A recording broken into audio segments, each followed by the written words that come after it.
sampun. Alhamdulillah sampun nggih. Baik, luar biasa. Baik Bapak, sebelumnya kabarnya sehat nggih Pak?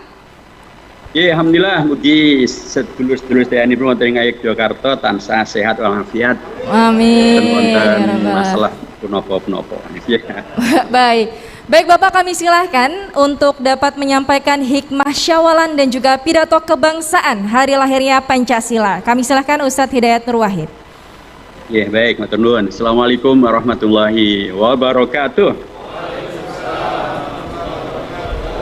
Alhamdulillahilladzi an'ama 'alaina bi ni'mati al-imani wal islam wa atammahu bi ti'ati khairi al-anam sayyidina Muhammadin asyrafil anbiya'i wal mursalin wa ala alihi wa sahbihi wa man tabi'ahum bi ihsanin ila yaumiddin.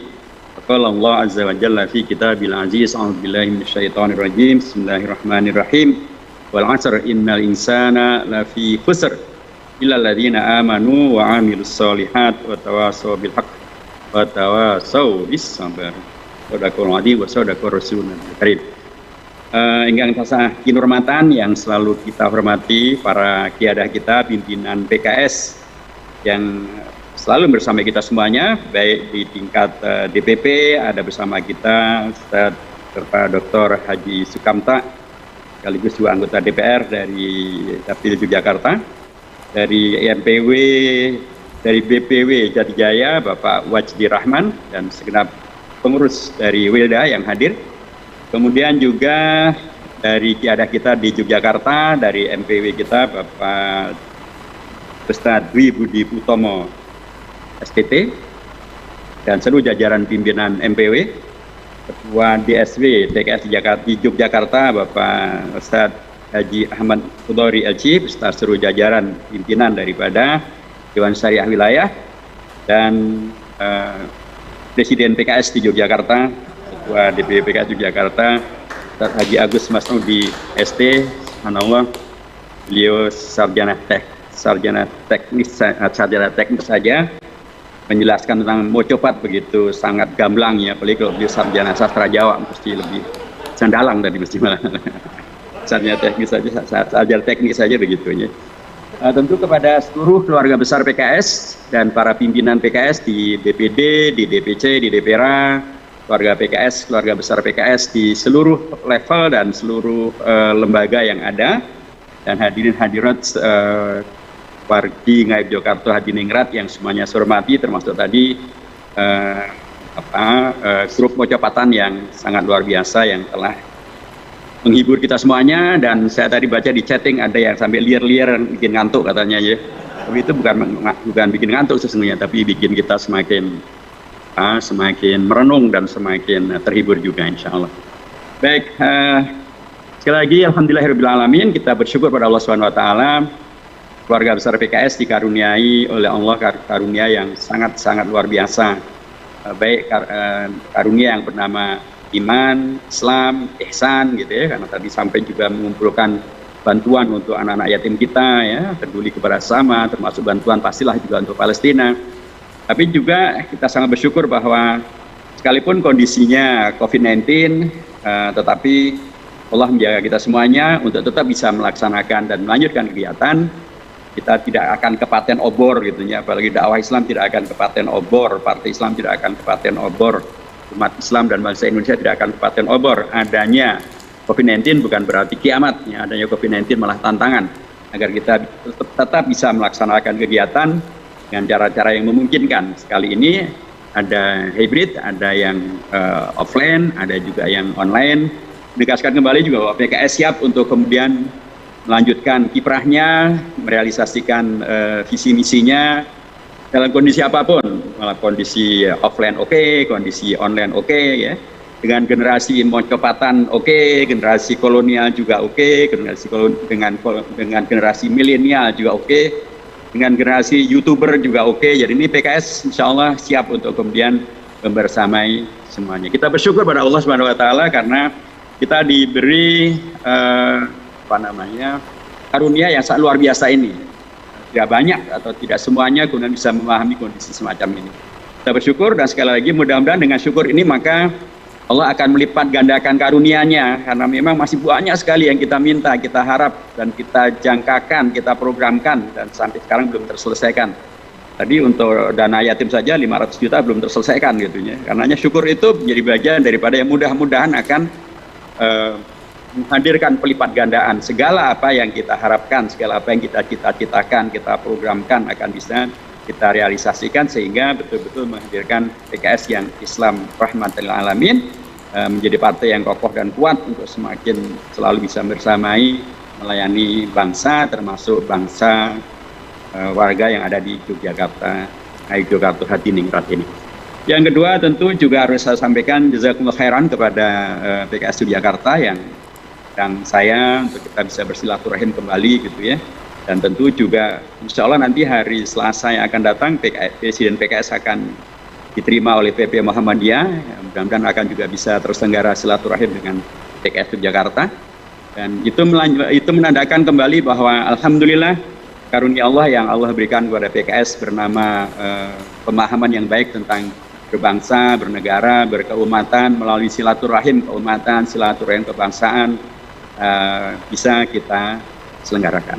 Syukur pada Allah Subhanahu wa taala, karena ini adalah karunia yang sangat penting untuk dimaknai sebagai karunia, supaya dengan cara itu, dengan syukur, maka kita akan semakin dikokoh kuatkan lagi hasil daripada silaturahim keumatan, hasil daripada silaturahim kebangsaan akan membawa kepada keberkahan yang terus-menerus dan tidak akan bisa dan tidak selesai, tidak berhenti, dan bahkan bisa lubernya kepada tadi anak-anak yatim, kepada budaya Mojopatan, termasuk juga kepada Palestina yang sangat berterima kasih kepada dukungan Indonesia, dan sekaligus masih sangat berharap agar dukungan ini tetap bisa berlanjut. Nah, terkait dengan acara kita kali ini, Bapak dan Ibu sekalian, ikhwan akhwat sekalian, keluarga besar PKS yang saya hormati, saya kira ada beberapa yang bisa disampaikan. Pertama, bahwa PKS menyelenggarakan acara dengan nama syawalan, dengan nama halal bihalal, bahkan dari pakai Mojopatan begitu ya, menegaskan kembali bahwa apa yang sering disalahpahami oleh pihak yang menyalahpahami gitu ya, bahwa PKS itu seolah-olah gitu, seolah-olah budayanya bukan budaya Indonesia, seolah-olah anti budaya Indonesia, seolah-olah ingin, dalam tanda kutip, ingin mencerabutkan bangsa Indonesia dari budayanya. Yang dilakukan oleh PKS di Yogyakarta ya, dengan sekarang ini dengan ada syawalan, ada halal bihalal, termasuk juga dalam beragam kegiatan di Yogyakarta ada juga wayangan gitu ya. Itu semuanya, dan dari Mojopatan juga menegaskan bahwa apa yang disangkakan oleh publik luar itu tidak benar. Tapi sekaligus juga memberikan effort ya, daya dorong dari internal kita sendiri agar PKS tidak kemudian mempunyai dan membuat tembok besar dan tembok tinggi, tembok tebal gitu ya, untuk kemudian bisa ajur-ajer ya, bisa membersamai masyarakat secara maksimal ya. Karena kita tidak mempunyai barier apapun, tidak mempunyai barier terkait dengan masalah budaya. Kita bisa membersamai budaya mereka, membersamai budaya rakyat, dan bahkan memperjuangkan, bahkan membela dan terus nguri-uri ya. Karenanya insya Allah kalau tadi lomba-lombanya sebagian besar masih tentang azan dan lain sebagainya, mungkin ke depan akan ada lomba Mojopatan gitu ya. Mojopatan, ada juga lomba wayang dalang cilik, kalau ada lomba pildacil atau pemilihan dai cilik gitu. Mungkin juga PKS bisa aja bikin pildacil, pemilihan dalang cilik, daanya bukan hanya dai tapi juga dalang. Bisa juga lomba tentang parikanan. Ada juga lomba tentang masalah ketoprakan. Ini kan budaya Jogja yang luar biasa, itu ketoprak itu sehingga kan sangat luar biasa. Saya sangat mengembari ketoprak juga, selain juga mengembari wayang. Dulu di Jogja itu ada Pak Basio gitu ya, dengan siarannya yang fenomenal di RRI. Itu juga bagus juga kalau kemudian ada lomba tentang New Basio atau Mas Basio era milenial. Itu saya kira juga menarik. Tentu Jogja sebagai kota yang sangat disebut sebagai kota pelajar, tentulah sangat penting untuk kemudian juga menghadirkan lomba-lomba sesuai dengan hakikat kota pelajarnya, ada e-sport maupun juga lomba-lomba yang sangat sesuai dengan anak-anak milenial. Saya ingin mengatakan sekali lagi bahwa kita di PKS diajarkan untuk tidak mempunyai barier apapun dengan segala yang membawa kepada kebaikan, segala yang membawa kepada kemaslahatan, segala yang membawa kepada kemanfaatan bagi semuanya. Dari sisi budaya kita tidak punya masalah. Dari sisi budaya yang kalaupun kita melanjutkan sesungguhnya itulah yang juga dahulu dicontohkan oleh Rasulullah SAW. Ketika beliau pertama kali melaksanakan perintah Allah untuk fasda' bima tu'mar wa a'rid 'anil jahilin wa anzir 'ashiratakal aqrabin, untuk berdakwah, keluar menyampaikan dakwahnya. Beliau melanjutkan apa yang dulu dilakukan oleh kalangan Quraisy. Yaitu kalangan Quraisy itu kalau akan berdakwah, akan menyampaikan informasi yang mereka pentingkan, maka mereka datang ke Bukit Sofa, naik ke atas Bukit Sofa, dan kemudian dari atas Bukit Sofa mereka teriak. Ungkapannya sangat gamblang, wa sobaha ana nadhirun uryan gitu, dan kemudian mereka melepas seluruh bajunya, seluruh pakaiannya, dengan maksud agar publik datang mau mendengarkan, karena ini masalah yang sangat penting, begitu pentingnya sehingga dia tidak lagi mempertimbangkan tentang kehormatan diri. Rasulullah mendapatkan perintah untuk wa'anzir 'ashiratakal aqrabin. Allah memberikan wahyu kepada Rasulullah untuk berdakwah, untuk kum fa'anzir. Kemudian beliau datang ke masjid, ke Bukit Sofa, seperti orang Quraisy datang ke Bukit Sofa. Beliau naik ke atas Bukit Sofa sebagaimana orang-orang musyrikin Quraisy naik ke atas Bukit Sofa. Orang-orang musyrikin Quraisy meneriakkan wa sobaha, Rasulullah juga meneriakkan wa sobaha. Orang-orang musyrikin Quraisy meneriakkan wa sobaha ana nadhirun uryan, Rasulullah juga meneriakkan ana nadhirun uryan. Orang-orang musyrikin Quraisy melepaskan seluruh pakaiannya, Rasulullah tidak melepaskan. Mengapa tidak melepaskan? Karena itu tidak sesuai dengan etika Islam yang akan diajarkan oleh beliau. Tapi mengapa kemudian beliau mempergunakan hal yang lain? Karena itu semuanya menjadi bagian dari yang dimungkinkan. Tidak ada masalah dengan etika, tidak ada masalah dengan akidah, tidak ada masalah dengan muamalah. Itu bagian daripada muamalah yang membuka ruang untuk ijtihad yang seluas-luasnya. Begitulah kita.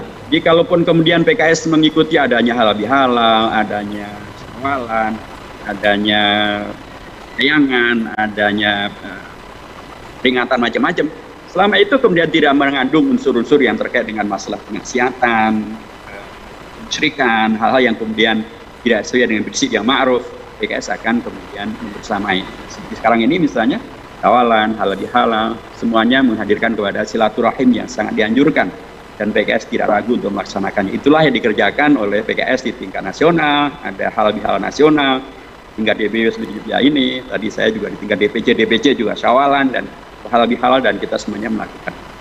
Ini adalah sebuah bekal yang sangat dipentingkan, Bapak Ibu sekalian, agar kita mempunyai keberanian untuk semakin berinteraksi dengan masyarakat, semakin berbersama dengan masyarakat. Kita tidak mempunyai barrier apapun, ya. Pemahaman kita tentang beragama insya Allah terbingkai dengan baik, ya. Kita paham betul tentang Ahlussunnah wal Jamaah, kita paham betul tentang Al-Quran dan Al-Hadis, kita paham betul tentang ikhtilaf, mana yang boleh, mana yang tidak boleh, mana yang masih dalam ikhtilaf ijtihad, mana yang tidak. Sehingga kemudian karenanya dari kita tidak mempunyai barrier apapun untuk kemudian mengikuti ijtihad fikih selama masih dalam koridor fikih-fikih yang dimungkinkan. Karenanya bagi di PKS kita bisa sholat tarawih bisa 11 rakaat, bisa juga 23 rakaat dengan witirnya, begitu ya. Kita bisa sholat Jumat dengan ada yang 1 adzan, ada yang 2 adzan.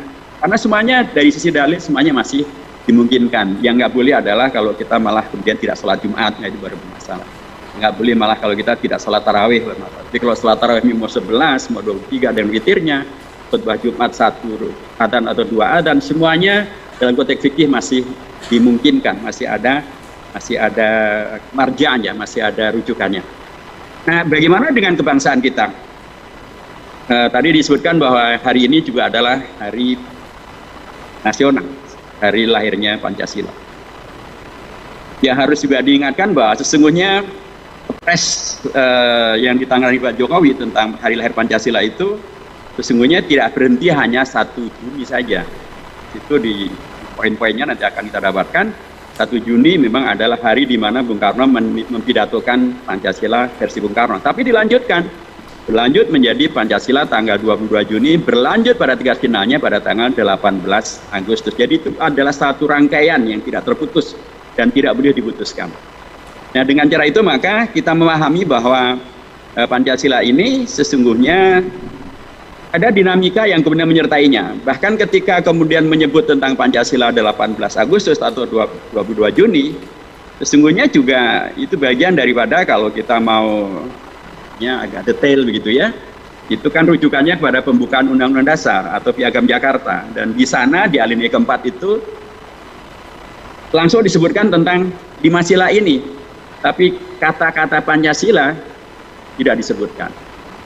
Sementara ketika disebutkan Pancasila di tanggal 1 Juni, 5 silanya tidaklah sama dengan yang disepakati oleh Bapak Bangsa sebagai dasar negara. Karena sila Pancasilanya versi Bung Karno adalah dimulai dengan sila pertamanya adalah tentang pri kebangsaan, kemudian internasionalisme atau pri kemanusiaan, kemudian tentang masalah demokrasi atau mufakat, kemudian keadilan sosial, kemudian ketuhanan. Sebagian menyebutnya ketuhanan yang Maha Esa. Nah, Pancasila dengan 5 sila yang disebut oleh Bung Karno itu, kita tahu bahwa itu kemudian tidak menjadi Pancasila yang final. Karena memang Bung Karno sendiri ketika beliau nanti menjadi, ketika beliau pidato tanggal 1 Juni, beliau pidato sebagai anggota BPUPK, anggota. Ketika beliau menjadi ketua Panitia 9 dan ketua Panitia Persiapan Kemerdekaan Indonesia, yang kemudian merumuskan Pancasila pada tingkat yang final, ternyata beliau sebagai ketua tidak ngotot untuk kemudian memberlakukan Pancasila 1 Juni yang beliau pidatokan itu. Beliau bahkan menerima kompromi dengan tokoh-tokoh bangsa yang lain, termasuk diantaranya adalah tokoh umat Islam. Ada 4 tokoh umat Islam di Panitia 9. Di situ ada tokoh dari NU, Kiai Haji Wahid Hasyim. Ada tokoh dari Muhammadiyah, Kiai Haji Khan Mudzakkir. Ada tokoh dari Partai Islam, Haji Habib Usno Cokrosioso, dari Partai Syarikat Islam, dan juga Haji Agus Salim. Ada juga satu dari kalangan non-muslim, yaitu nasionalis non-muslim, yaitu Mr. A.A. Maramis. Bung Karno sebagai ketua Panitia 9, beliau tidak memaksakan pidato beliau pada tanggal 1 Juni. Beliau bahkan menerima kompromi, karena memang tanggal 1 Juni itu belum disepakati tentang Pancasila yang dari dasar negara, atau dasar negara itu apa, dan kalaupun Pancasila yang seperti apa itu belum mendapatkan kesepakatan. Barulah kemudian disepakati tanggal 22 Juni itu dalam bentuk yang kemudian disebut sebagai Piagam Jakarta atau Gentleman Agreement, pembukaan Undang-Undang Dasar.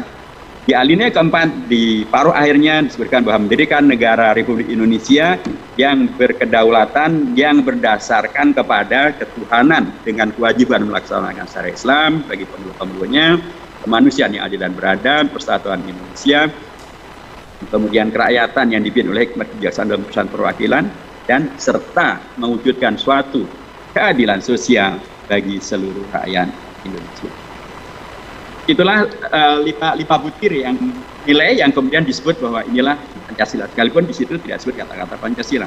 Pada tanggal 18 Agustus, sila yang pertama itu berubah menjadi ketuhanan yang Maha Esa sebagai kompromi yang dilakukan oleh para tokoh-tokoh umat Islam untuk menjaga agar Indonesia tetap merdeka, berdaulat, bersatu, dan tidak pecah belah akibat daripada tuntutan dari sebagian kalangan di Indonesia itu.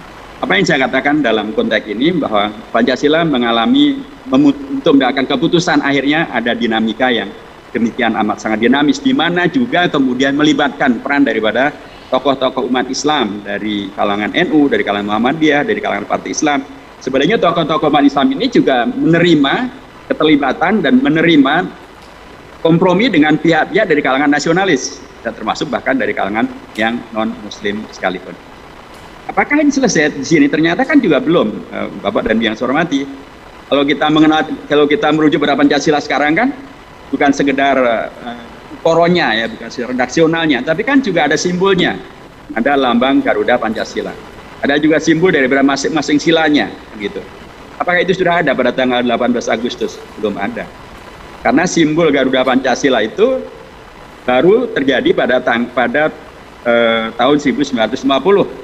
Tepatnya pada tanggal 11 Februari tahun 1950 ketika Bung Hatta menyampaikan tentang lambang burung Garuda Pancasila serta dengan lambang daripada masing-masing silanya.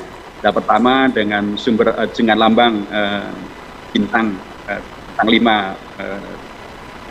kemasan itu, kemudian kemanusiaan adil dan beradab dengan lambang rantai itu, kemudian persatuan Indonesia dengan lambang beringin itu, kemudian kerakyatan lebih baik, dengan lambang kepala banteng itu, kemudian keadilan sosial bagi seluruh Indonesia dengan lambang adil dan kapas.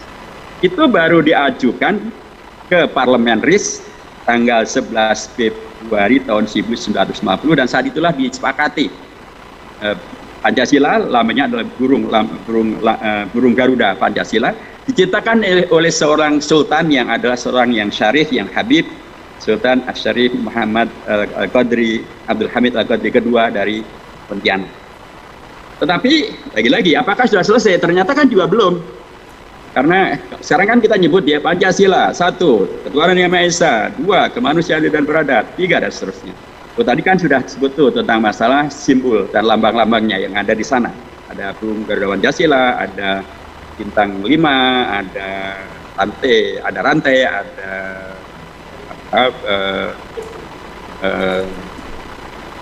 pohon beringin, ada kepala banteng, ada padi kapas. Tapi disebut bahwa Pancasila, 1, ketuhanan yang Maha Esa, 2, itu juga belum ada sampai tanggal 11 Februari tahun 50 belum. Di Undang-Undang Dasar juga tidak ada penyebutan 1, ketuhanan yang Maha Esa, 2, manusia adil dan beradab. Nah, dari mana kemudian kita mengenal Pancasila itu 1, ketuhanan yang Maha Esa, 1 ya, atau dengan ucapan 1, 2, 3, 4, 5, itu ternyata adalah instruksi Presiden Soeharto, Impres Pak Harto, pada tanggal 13 April tahun 1968. Jadi Impres beliau ini kemudian menginstruksikan kepada seluruh pejabat di Indonesia, seluruh kantor Indonesia, seluruh warga Indonesia, kalau membaca dan menyebut Pancasila adalah demikian. Pancasila, 1, ketuhanan yang Maha Esa, 2, kemanusiaan adil dan beradab, 3, persatuan Indonesia, dan seterusnya. Apa yang saya katakan dengan adanya dinamika, adanya perkembangan ini, saya ingin mengatakan bahwa Pancasila memang di satu pihak mempunyai nilai-nilai dasar yang disepakati oleh tokoh-tokoh bangsa dari latar belakang yang berbeda-beda, dari latar belakang partai atau ormas, dari muslim, non-muslim, dari Jawa, luar Jawa. Hanya waktu mengalami penguatan-penguatan untuk kemudian bisa menghadirkan yang final seperti yang sekarang kita kokohkan, dan kemudian MPR pun pada periode Pak Amin Rais ketika beliau menjadi ketua MPR pada awal era reformasi menyepakati bahwa dari begitu banyak hal yang dirubah dari Undang-Undang Dasar, maka ada 2 yang tidak dirubah. 1 adalah NKRI untuk Negara Kesatuan Indonesia, dan yang satunya lagi adalah tentang pembukaan Undang-Undang Dasar. Dan dalam pembukaan Undang-Undang Dasar itu ada alinea keempat, di mana alinea keempat itu separuh terakhirnya adalah tentang Pancasila, atau tentang yang kemudian disebut dengan Pancasila dengan yang tadi saya sampaikan sejarah yang kemudian berkelanjutan. Apa yang saya sampaikan dari peristiwa ini semuanya, Bapak dan rekan-rekan semuanya, saya menegaskan kembali bahwa sejarah bangsa Indonesia dan Bapak bangsa, para pimpinan-pimpinan negara sudah memberikan kepada kita pegangan yang sangat kokoh dan kuat, termasuk juga bagaimana relasi umat Islam dengan dasar negara ini. Jadi saya sampaikan ada Kiai Haji Wahid Hashim dari NU, ada Kiai Haji Khan Mutakin dari Muhammadiyah, Ki Bagus Hadikusumo, Ketua PP Muhammadiyah bahkan pada waktu itu, ada Haji Agus Salim, ada Haji Abikun Prosyoso dari Partai Syarikat Islam, ada Mr. Kasman Singo Dimejo dari Partai Islam Indonesia. Ingatkan bahwa nama beliau memang adalah Mr. Kasman Singo Dimejo, yang dibaca oleh sahabat-sahabat kita dari Sunda menjadi Kasman Singa di meja. Kalau Singa di meja nanti orang pada ketakutan ya, ada yang berani untuk berdialog dengan dia. Mr. Kasman Singo. Jadi dari Partai Islam, Mas Sumi waktu itu belum lahir, dari Partai Islam Indonesia, Partai Syarikat Islam, Partai Penyadar, maupun juga dari Ormas NU maupun Muhammadiyah, mereka terlibat di dalam membuat Pancasila, menyepakati Pancasila, mengkompromikan Pancasila, termasuk mengkoreksi ketika terjadi salah paham terkait dengan masalah Pancasila. Karenanya ketika tadi ada yang mengancam untuk menarik diri dari Indonesia kalau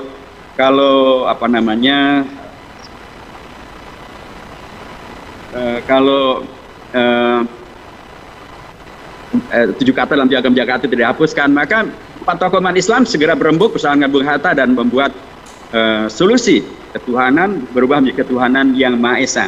Tetapi ketika ada yang mencoba menyalahfahamkan ketuhanan yang Maha Esa menjadi ketuhanan yang Maha Esa dengan atas dasar kemanusiaan yang adil dan beradab, maka saat itu juga Ki Bagus Hadikusumo tampil dan membuat interupsi dan mengatakan bahwa bukan begitu kesepakatan kita. Kesepakatan kita adalah ketuhanan yang Maha Esa, titik. Kemanusiaan yang adil dan beradab, titik. Persatuan Indonesia, titik. Kerakyatan yang dipimpin oleh hikmat kebijaksanaan dalam urusan perwakilan, titik. Keadilan sosial bagi Indonesia, titik. Bukan ketuhanan yang Maha Esa berdasarkan kepada kemanusiaan dan beradab. Itu maknanya sangat berbeda. Bahkan Ki Bagus Hadikusumo menegaskan bahwa yang dimaksud dengan ketuhanan yang Maha Esa adalah tauhid. Subhanallah. Jadi asas daripada ketuhanan dengan kewajiban melaksanakan saya sampai pemeluknya berubah menjadi asas daripada ketuhanan itu adalah tauhid, karena memang kita tidak bisa melaksanakan syariah kalau dasarnya bukan tauhid. Kita tidak bisa melaksanakan syariah kalau dasarnya bukan akidah. Karenanya salah satu daripada doa itu kan inna sholati wa nusuki wa mahyaya wa mamati lillahi rabbil alamin. Sholati wa nusuki wa mahyaya wa mamati itu adalah syariah. Lillahi rabbil alamin itulah. Jadi PKS karenanya menerima Pancasila ini dengan sejarah kelahirannya, sejak kelahiran istilahnya, kemudian pada tingkat finalnya, kemudian komprominya, keterlibatan daripada para tokoh bangsa. PKS melihat bahwa Pancasila ini juga adalah warisan jihad, ijtihad, mujahadah, tadhiyah daripada dan hibah maupun hadiah daripada para tokoh-tokoh bangsa, para ulama-ulama kita yang terhimpun di dalam NU, Muhammadiyah, partai-partai Islam. Mereka berkompromi menghadirkan 5 sila ini.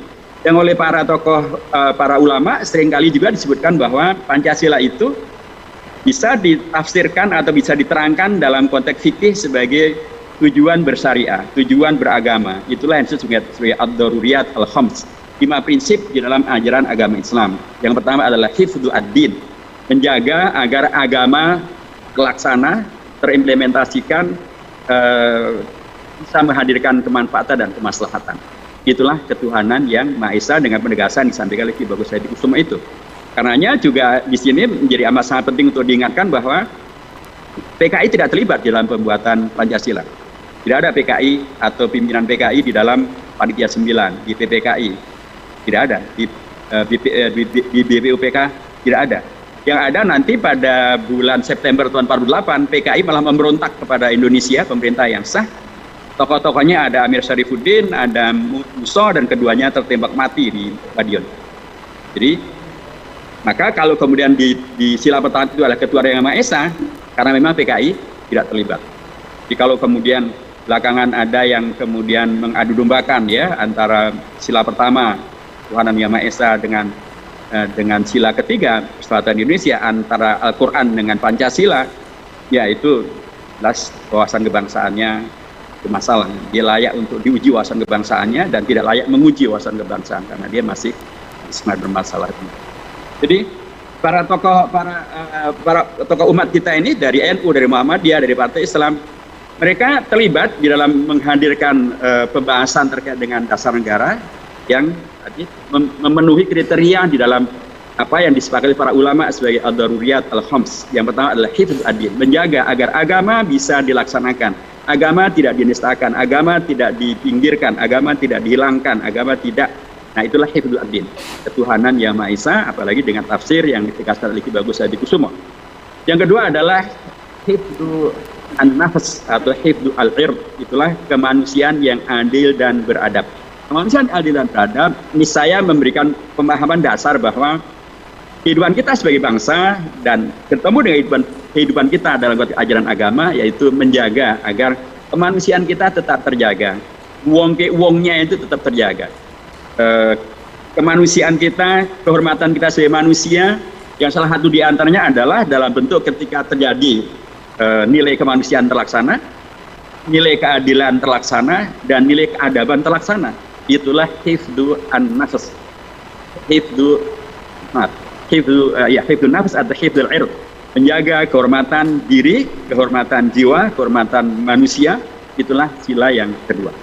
Jadi sila kedua ini para ulama juga bisa menjelaskan bahwa itulah ad-daruriyat yang kedua dari ajaran agama Islam. Yang nomor 3 adalah hifdzu an-nasl, menjaga agar keturunan, keberlanjutan kita sebagai kehidupan sebagai manusia, sebagai umat manusia, sebagai warga bangsa tetap terjaga. Caranya bagaimana? Dengan persatuan Indonesia. Persatuan itulah salah satu bentuk atau pengejawantahan daripada apa yang kemudian bisa kita lakukan melalui ukhuwah.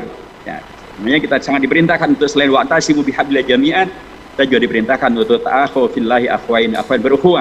Innamal mu'minun ikhwatun, berukhuwah sesama umat beragama Islam, itulah ukhuwah Islamnya. Ukhuwah dengan sesama warga di bangsa Indonesia, itulah ukhuwah watoniyah. Ukhuwah dengan masyarakat dunia, itulah ukhuwah basyariyah. Karena tidak aneh bila Presiden PKS kemudian melakukan silaturahim keumatan, silaturahim kebangsaan, bahkan diomongi sedemikian rupa tentang koalisi, dia tetap menegaskan bahwa kami tidak akan kehilangan jati diri untuk tetap bersilaturahim dengan siapapun juga dalam konteks ukhuwah Islamiyah maupun ukhuwah watoniyah maupun ukhuwah basyariyah. Itulah sila yang ketiga terkait dengan ad-daruriyat yang ketiga, yaitu hifdzu an-nasl. Sila yang keempat itu sesungguhnya adalah hifdzu al-aql. Ya, para ulama menjelaskan itu bisa menjadi bagian dari hifdzu al-aql, menjaga agar rasionalitas kita sebagai manusia, sebagai bangsa, sebagai negara tetap terjaga. Bagaimana rasionalitas itu? Ketika kita mementingkan untuk saling peduli, kerakyatan. Itu di situ ada makna tentang kepedulian, tentang pembelaan, tentang advokasi, tentang rakyat dipimpin. Ada kondisi di mana kita menyadari bahwa di antara kita memang harus menghadirkan kondisi ada yang memimpin, ada yang dipimpin, ada peduli, ada yang mempedulikan, ada yang dipedulikan. Dan itu penting hadir, itulah yang rasional. Rasionalitas bukan menghadirkan manusia sehebat apapun, sepintar apapun, semaju apapun, tapi kemudian menjadi egoistik, menjadi individualistik, menjadi antisosial. Kalau begitu nggak akan jadi negara. Menghadirkan negara, menghadirkan kehidupan berbangsa, amal jama'i, pastilah harus menghadirkan rasionalitas yang kokoh dan kuat dengan tadi saling peduli, saling menguatkan, saling bermusyawarah, kerakyatan, hikmat, kebijaksanaan dalam permusyawaratan, maupun juga perwakilan, di mana kemudian kita memahami bahwa Allah memberikan kemampuan yang berbeda-beda, kelebihan satu dengan yang lainnya, penting untuk amal jama'i, saling menguatkan, terjadilah perwakilan, terjadilah saling mempercayai, itulah sila yang keempat. Hifdzu al-aql. Rasionalitas sangat dipentingkan, supaya dengan cara itu maka muncullah sumber daya manusia yang berkeunggulan, karena PKS akan mementingkan para kader-kadernya untuk terus meningkatkan kualitas dirinya, kualitas intelektualnya, kualitas sosialnya, kualitas politiknya, kualitas amal sosialnya, kualitas ibadahnya. Penting untuk semua ditingkatkan, karena hanya dengan cara itulah maka kepedulian bisa dimaksimalkan, dengan cara itu hikmat bisa dihadirkan, hikmah bisa dihadirkan, dengan cara itu musyawarah bisa berkualitas. Karena kalau musyawarah itu diselenggarakan orang-orang yang tidak berkualitas, ya hasilnya tidak berkualitas. Kalau musyawarah itu dihadirkan oleh orang-orang yang dalam tanda kutip bukan yang soleh, ya hasilnya pasti tidak soleh. Kalau musyawarah itu dihadirkan dengan niatan yang jahat, ya akan hadir yang jahat. Nah, PKS pasti tidak begitu. Nah, yang terakhir adalah keadilan sosial bagi seluruh Indonesia. Itulah yang disebut sebagai hifdzu al-mal. Supaya harta, kekayaan, sumber daya manusia, sumber daya alam yang Allah hadirkan itu hatta takuna dulatan bainal agniya'i minkum, supaya tidak hanya kemudian beredarnya di kalangan orang-orang tertentu saja, di kalangan elit saja, di kalangan orang-orang kaya saja, di kalangan kelompok tertentu saja, di kalangan profesional tertentu saja. Allah menghendaki agar dengan rahman dan rahimnya, Allah menghendaki agar Allah yang karunia Allah berikan kepada Indonesia yang bernama Indonesia yang kaya raya luar biasa, yang menjadikan Belanda penjajah yang kemudian menjadi negeri yang maju, ya. Itu kemudian agar kekayaan yang Allah berikan ini, sumber daya alam yang luar biasa ini bisa kemudian dimaksimalkan untuk sebanyak-banyaknya kemakmuran bagi rakyat Indonesia, sebanyak-banyaknya kemaslahatan bagi bangsa Indonesia. Itulah tujuan. Jadi supaya harta tidak menjadi musibah, supaya harta tidak menjadi masalah, tapi menjadi berkah ketika dizakati, ketika disodakohkan, ketika diinfakkan. Tadi kata Agus, supaya bekal yang kita dapatkan selama bulan Ramadan itu tidak kemudian menjadi muspro, tapi bisa kemudian bisa luaskan menjadi sesuatu yang manfaatnya bisa diterima oleh siapapun juga. Nah, dengan cara itu maka Pancasila ini PKS menerimanya sebagai bagian daripada ad-daruriyat al-khams, sebagaimana diajarkan para ulama. Ada hifdzu ad-din, ada hifdzu an-nafs, ada hifdzu an-nasl, ada hifdzu al-aql, ada juga hifdzu al-mal. Nah, dengan pendekatan semacam ini, dengan latar belakang sejarah yang tadi saya sampaikan, maka wajar bila kemudian PKS mengkritisi, ya, kemarin disampaikan oleh Presiden PKS, ada pihak yang kurang menjadikan Pancasila justru menjadi bagian cara untuk membelah warga bangsa, memberikan stigma yang kemudian bisa tidak menghadirkan Pancasila itu sendiri. Pancasila mengharuskan adanya kemanusiaan adil dan beradab, mengharuskan adanya persatuan Indonesia, permusyawaratan, mengharuskan itu semuanya bahasanya adalah ketuhanan yang Maha Esa. Tapi ada yang kemudian selalu hanya menghadirkan curiga, salah paham, konflik untuk kemudian membenturkan sesama anak bangsa. Tentu PKS hadir untuk meluruskan pemahaman yang salah terkait dengan Pancasila, termasuk juga kemarin yang dikritikan oleh Ustaz Muzamil Yusuf ketika ada yang kemudian menjadikan ujian wawasan kebangsaan bentuknya justru membenturkan ya antara Al-Quran dengan Pancasila. Disuruh pilih Al-Quran atau Pancasila, tidak boleh milih dua-duanya. Nah, ini kan wawasan kebangsaan yang salah, wawasan kebangsaan yang tidak lulus ya, dan tidak sesuai dengan yang diwariskan oleh bapak-bapak bangsa, Bung Karno, Bung Hatta, bahkan A.A. Maramis ya, yang non Muslim itu bisa menerima apa yang kemudian disepakati bersama dengan tokoh-tokoh umat Islam dari NU, dari Muhammadiyah, dari Partai Islam yang kemudian menghadirkan Pancasila itu sila pertamanya ketuhanan yang Maha Esa, sila keduanya kemanusiaan adil dan beradab, sila ketiganya persatuan Indonesia menjadi satu. Dan karenanya kalau kemudian belakangan ada yang memecah belah dengan tadi mengadu dombakan antara Pancasila dengan agama, ya itu memang harus dikritisi karena itu tidak sesuai dengan Pancasila disepakati, Pancasila dilahirkan menjadi dasar bagi negara Indonesia. Nah, bila kemudian kita melihat PKS ya dan Indonesia dan sekarang dan ke depan, maka Pancasila itu sendiri dalam dirinya menghadirkan dalam tanda kutip nilai-nilai yang universal, yang mungkin disebut sebagai nilai-nilai transnasional. Karenanya kan prinsip tentang ketuhanan yang Maha Esa dari ungkapannya saja tidak sepenuhnya adalah bahasa Indonesia murni, ada yang dari luar. Kemanusiaan yang adil dan beradab, nilai-nilai kemanusiaan adalah nilai-nilai universal, transnasional juga. Adil dan beradab juga nilai-nilai yang bersifat transnasional, universal. Persatuan Indonesia, ini baru khasnya kita di Indonesia.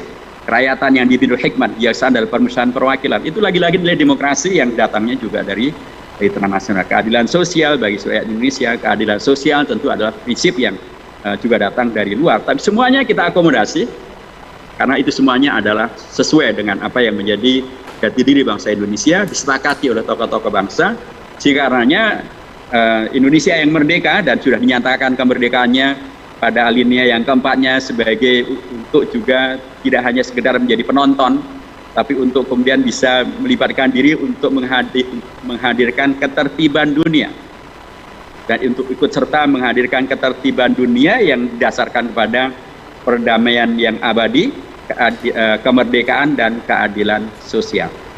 Sikap ini dihadirkan selain menyadari bahwa Indonesia sudah dibantu oleh dalam konteks kemerdekaan Indonesia misalnya oleh Palestina, tokoh-tokoh Palestina, tokoh-tokoh di Timur Tengah, mereka sudah membantu Indonesia merdeka sebelum Indonesia merdeka tahun 44. Dua tokoh dari Palestina, satu adalah Al-Habib Sayyid Muhammad Al-Amin Al-Husaini, mufti Palestina pada waktu itu. Kemudian ada seorang tokoh media, tokoh juragan media, tokoh yang sangat kaya raya, Muhammad Ali Tahir, dengan medianya dan juga dengan dengan hartanya mereka membantu Indonesia. Jadi sebelum Indonesia merdeka, Indonesia dibantu oleh orang-orang dari Palestina. Dan karenanya wajar menurut saya sih kalau kemudian di sila pertama juga menyebutkan tentang bahwa kemerdekaan adalah hak segala bangsa dan karena penjajahan harus dinyahkan dari muka bumi karena tidak sesuai dengan kemanusiaan dan keadilan. Itu sangat wajar karena sekali lagi Indonesia bahkan sudah dibantu oleh perjuangan dari Palestina. Palestina membantu Indonesia, ada transnasional yang ada di sana. Dan ketika kemudian Indonesia menolak penjajahan juga karena ada transnasional yang ditolak oleh Indonesia, yaitu transnasionalisme penjajahan yang dilakukan oleh Israel, transnasionalisme Zionis yang dilakukan oleh Israel yang masih berlanjut sampai sekarang dan bahkan kemarin mengulangi kejahatannya terhadap Masjidil Aqsa, terhadap umat Islam di Hayy Al-Jarrah, maupun juga bahkan kemudian menghancurkan Gaza, ya, sekalipun kemudian terjadi gencatan senjata, tapi kemudian kejahatan Israel terhadap Masjidil Aqsa tetap berlanjut, kejahatan Israel terhadap masyarakat Palestina di Yerusalem Timur tetap berlanjut, terorisme mereka tetap berlanjut, Zionisme mereka tetap berlanjut, dan yang di Indonesia yang mendukung kejahatan Israel ini ternyata juga semakin banyak gitu ya, dan bahkan semakin berani tampil di TV juga untuk menyatakan bahwa dia pendukung Israel, padahal Israel melakukan penjajahan, padahal Israel melakukan ideologi Zionisme yang menjadi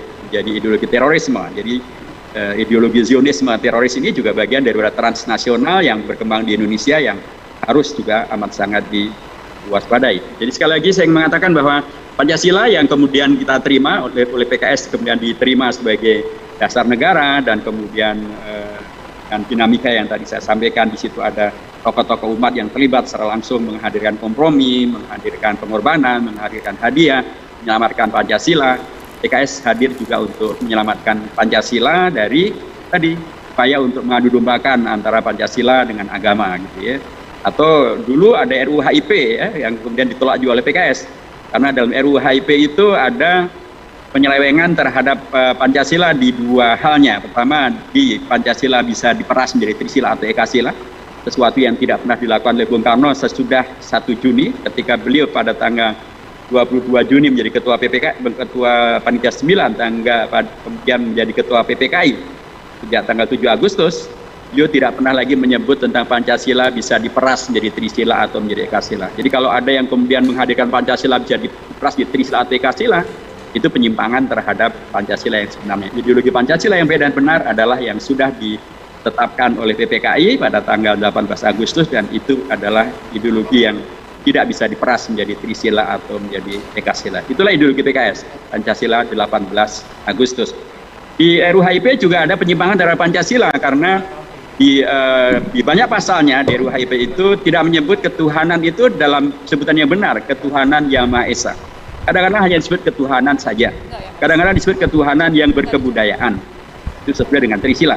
Kadang-kadang disebut sebagai ketuhanan dengan dasar kemanusiaan yang adil dan beradab, yang dikoreksi oleh Ki Bagus Hadikusuma pada tanggal 18 Agustus. Nah, penyimpangan ini ternyata diulangi kembali, dihadirkan melalui RUU HIP, dan PKS sahabat kita di fraksi PKS tegar menolak itu, dan kemudian bersama dengan Partai Demokrat, kemudian didukung oleh NU, didukung oleh Muhammadiyah, oleh MUI, oleh ormas-ormas Islam, termasuk oleh ormas-ormas agama non-Islam, termasuk juga oleh Legion Veteran, dan semuanya satu kata. Dan alhamdulillah sekarang RUU HIP sudah dicabut dari, atau sudah tidak ada dalam list prolegnas tahun 2021 dan seterusnya. Itulah PKS hadir untuk kemudian menyelamatkan Pancasila dari penyimpangan, ada pemahaman yang salah, dan tentu PKS juga mengingatkan dan mengharap semuanya pihak betul-betul kalau menerima Pancasila sebagai dasar negara, agar betul-betul itu dilaksanakan. Kalau sebutannya ada ketuhanan yang Maha Esa, ya laksanakanlah ajaran agama yang menghadirkan kebaikan dan kemaslahatan. Jangan ketuhanan yang Maha Esa tapi perilakunya malah keuangan yang Maha Kuasa. Baik, mohon izin Ustadz, boleh waktunya 5 menit lagi mungkin, karena di daerah Jogja sudah memasuki waktu azan, begitu Ustadz? Baik, saya segera tutup ya. Baik. Jadi yang dipentingkan memang adalah dengan Hari Pancasila ini adalah agar tidak hanya seremonial, apalagi menyebarkan salah paham, tapi agar kemudian betul-betul menjadi pengingat ya, bahwa Pancasila ini adalah kesepakatan, dan sekaligus adalah di situ ada peran umat Islam yang sangat luar biasa, sehingga sangat sewajarnya jangan sampai Pancasila justru dipakai untuk memecah belah antara negara dengan umat Islam, antara umat Islam dengan negara. Pancasila adalah hadiah dan pengorbanan umat Islam, ada tokoh-tokoh dari NU dan Muhammadiyah, dan semuanya memberikan kontribusinya yang sangat luar biasa bagi Indonesia. Tentu saja ideologi ini penting untuk kita jaga dan kita selamatkan, supaya kita Indonesia merdeka, supaya tetap menjadi halal bihalal, tetap bisa diwujudkan ketika semuanya berada dalam koridor yang sebenarnya. Demikian, dan selamat melanjutkan kegiatan halal bihalal dan syawalannya supaya meningkat, karena banyak orang mengatakan syawal artinya adalah meningkat, sekaligus saya tidak menemukannya di kamus bahasa Arab manapun. Mungkin bagian dari makna orang Indonesia terhadap syawalan, bagaimana mereka memaknai tentang halal bihalal, ya sudahlah. Dan dengan syawalan akan terjadi peningkatan Jakarta yang berikan kontribusi yang luar biasa bagi Yogyakarta, bagi Indonesia, bagi PKS, dan bagi perjuangan bangsa Palestina untuk mengkabarkan hanya dari penjajahan Zionis Israel. Barakallahu fikum. Dan di Jogja, Solo biasanya ada ungkapan kupat tudi pun santen, wonten lepat nyuwun pangapunten. Assalamualaikum warahmatullahi wabarakatuh. Waalaikumsalam warahmatullahi wabarakatuh.